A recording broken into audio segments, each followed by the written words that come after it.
C'est une fonction bien difficile que celle d'arbitre. On l'a souvent vu ces derniers mois, les hommes en noir sont de plus en plus souvent pris à partie au cours des matchs, victimes d'injures ou d'agressions. De quoi décourager les plus motivés. Alors à l'heure où les arbitres réclament un statut juridique et professionnel, nous avons choisi de suivre l'un d'entre eux, Stéphane Lannoy, originaire de la Capelle-les-Boulognes. À 37 ans, il est passé arbitre international en janvier 2006 et peut ainsi vivre pleinement sa passion. Des images plutôt rares dans le monde du football que nous présentent Cédric Ramon et Jean-Stéphane Maurice. Allez, go. Quart de finale de la Coupe de la Ligue. De la composition, donc entraîneur Thierry Froger dans les bus. Un match au sommet. D'un côté les paillettes du football, d'un autre l'ordinaire de la grande distribution. À 37 ans, Stéphane Lannoy mène une double vie. Si j'ai un conseil à vous donner, c'est d'appeler demain matin à 8h30 dès l'ouverture du magasin. 4 jours par semaine, Stéphane est vendeur en jeux vidéo dans une grande surface. Quelques heures pour un mi-temps et un salaire fixe. Si on avait tendance à prendre un peu le melon en se disant le week-end je suis sur les stades de Ligue 1 ou au niveau international, eh bien le lundi on revient à des conditions tout à fait normales entre guillemets. Et voilà, et je viens remplir le rayon, je viens donner un coup de main aux équipes et ça relativise pas mal de choses, quoi. Un employeur très conciliant car Stéphane est en quelque sorte maître de son emploi du temps pour exercer son autre métier d'arbitre. On lui donne carte blanche. Donc il se peut que des semaines il soit là 5 jours et puis des fois on le voit pas pendant un mois, quoi. Ce jour-là, Stéphane arbitre la rencontre Rennes-Reims. Attention contre. Mené par Yelch. C'est Baldé. Je ne siffle pas parce que vous récupérez le ballon, ce Touraine. Je ne siffle pas parce que vous avez l'avantage. On est d'accord sur la faute. On est d'accord. Vous m'entendez. En plus, je la vois la faute. Vous me la faites une deuxième fois et c'est dehors. C'est clair? Une deuxième fois et c'est dehors. On essaye de faire un peu de préventif, d'essayer de sentir davantage le jeu, d'anticiper et de prévenir surtout ce qui peut arriver, quoi. Donc le fait de leur dire attention, pas de faute, ou ne serait-ce que sentir la présence de l'arbitre, de suite ça les calme un peu, quoi.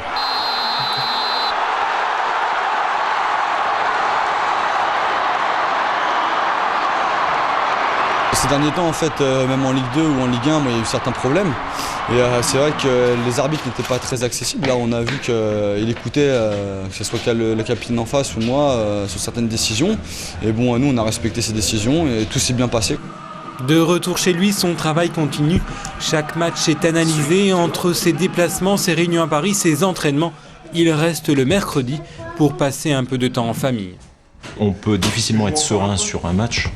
Quand au niveau professionnel, on ne sait pas si le lundi de retour d'un match, on ne va pas être licencié pour indisponibilité répétée, ou si on n'aura pas un souci familial parce que les absences cumulées font qu'à un moment ou à un autre, l'épouse se lasse et ça finit évidemment plutôt mal, quoi. Donc c'est hyper important que tous ces paramètres-là soient au vert pour pouvoir être bien dans sa tête et essayer de faire les meilleures prestations possibles.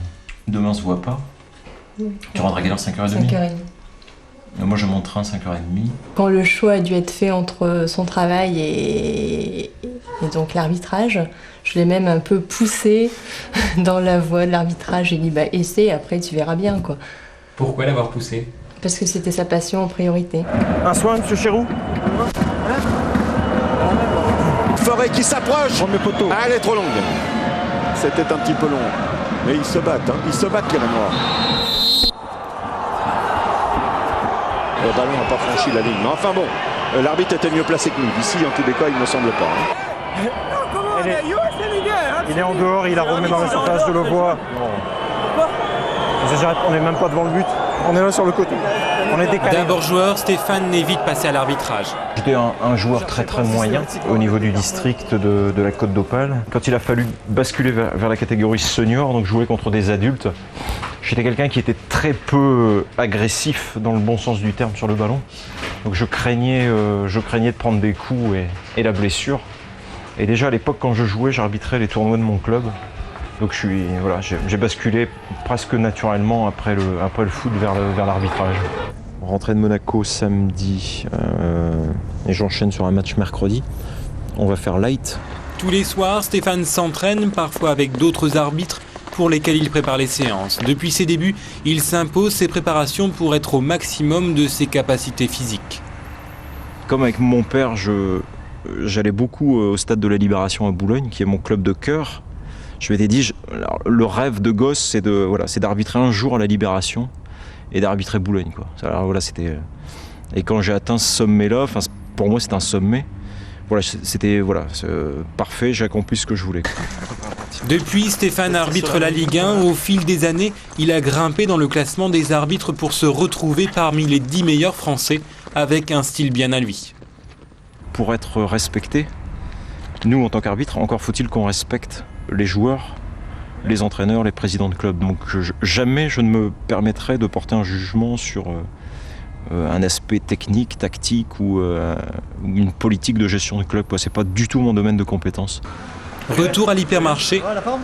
Très bien, et toi ? Alors ce week-end, à Monaco. je t'ai pas vu travailler ce samedi dimanche, donc je supposais que tu étais parti arbitrer Monaco, Sochaux. Monaco, Sochaux. À chaque fois, l'occasion de discuter du dernier match entre passionnés. Il y a une mimique, donc je me montre le geste. Donc comme ça, et comme ça. Donc pour voir un peu, il y a un joueur qui est devant qui le gêne, il veut voir l'action qui se passe derrière, donc la jambe tendue, la tête qui est un peu déhanchée de la tête. Bravo. Et il fait le même quand vous avez en rayon, vous avez un chariot derrière, pour se cacher derrière le chariot, il fait ça.